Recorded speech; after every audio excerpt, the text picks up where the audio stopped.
নবী হওয়ার আগে বিশ্বনবীর ইবাদত ছিল চিন্তার ইবাদত। আমরা অনেকে মনে করি শুধু তাসবিহ পড়াই ইবাদত, জিকির করাই ইবাদত, শুধু কোরআন তেলাওয়াতই মনে হয় ইবাদত, শুধু কিয়ামুল লাইল করাই ইবাদত। কিন্তু বিশ্বনবীর সাহাবী, যিনি ইসলাম আমাদের চেয়ে ঢের বেশি বুঝেছেন, তিনি বলেন আল্লাহর এই সৃষ্টি শৈলী, এই সৃষ্টি নৈপুণ্য নিয়ে 1 ঘন্টা চিন্তা করা, ক্রিটিক্যাল থিঙ্কিং করা, সারা রাত নফল তাহাজ্জুদের চেয়েও সেরা।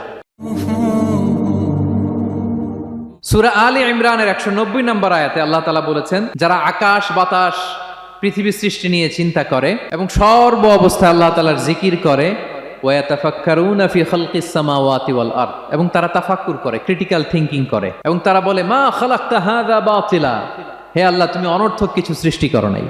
মনে রাখবেন, এই পৃথিবীতে আল্লাহ তাআলা অনর্থক কোনো কিছু সৃষ্টি করে নাই, করেছে?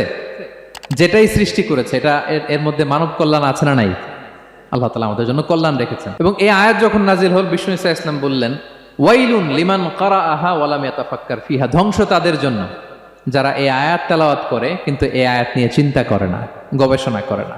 এবং কোরআনের বিভিন্ন আয়াতে আল্লাহ তাআলা বিশ্বনবীকে বলেছেন, নবী হে, আপনি আপনার উম্মতদেরকে নবীদের ঘটনা শোনান। কোরআনের 3 ভাগের 1 ভাগ হচ্ছে ঘটনা। পুরো কোরআনের 3 ভাগের 1 ভাগ কি? ঘটনা, স্টোরি টেলিং। কারণ গল্প মানুষের মনে দাগ কাটে।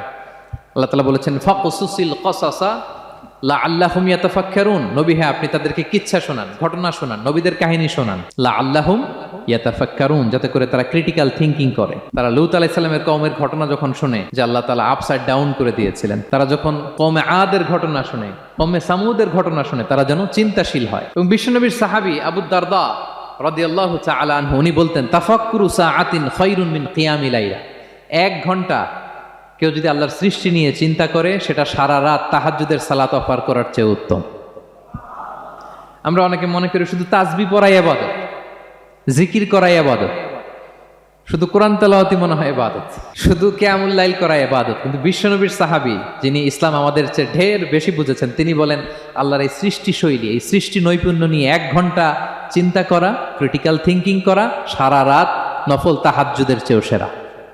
এবার বলেন, আমাদের চিন্তা করার দরকার আছে না নাই? ব্রেনটা খাটাবেন তো? এই যে যারা কনভার্টেড মুসলিম হয়, এরা কিন্তু অনেক চিন্তা ফিকির করে, নিজের সাথে নিজে বোঝাপড়া করে, ক্রিটিক্যাল থিঙ্কিং করে, তাদের অ্যানালজি কাজে লাগিয়ে, আল্লাহর দেয়া ব্রেনকে কাজে লাগিয়ে এরপরে শাহাদা পাঠ করে, এমনি এমনি না। এই যে কিছুদিন আগে আমেরিকান এক পপ স্টার কালেমা পড়ছে না? আপনি জানেন একটা ধর্ম চেঞ্জ করা, একটা ফেইথ চেঞ্জ করা, এটা কত বড় সিদ্ধান্ত? হ্যাঁ, বাপদাদার ধর্ম, বয়স 30-40, এতদিন যে ধর্ম মানলাম, এটাকে চেঞ্জ করে নতুন ধর্মে কনভার্ট হয়, এটা কত বড় সিদ্ধান্ত? Could you imagine that? It's not a joke. নিজের সাথে নিজের অনেক বোঝাপড়া করতে হয়, তারাই ক্রিটিক্যাল থিঙ্কিং করে।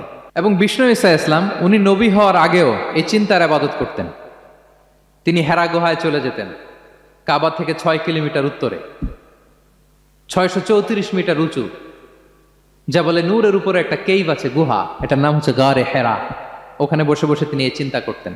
তার মানে নবী হওয়ার আগে বিশ্বনবীর ইবাদত ছিল চিন্তার ইবাদত। নবী হিসেবে অ্যাসাইন্ড হওয়ার আগে বিশ্বনবীর ইবাদত কি ছিল বলেন তো? নামাজ পড়া, কোরআন তেলাওয়াত করা। কোরআন তো নাজিলই হয় নাই, কোরআন তেলাওয়াত করবে কেমনে? তখন 6 মাস বসে বসে উনি ওখানে কি করেছেন বলেন? ধ্যানমগ্ন ছিলেন তিনি।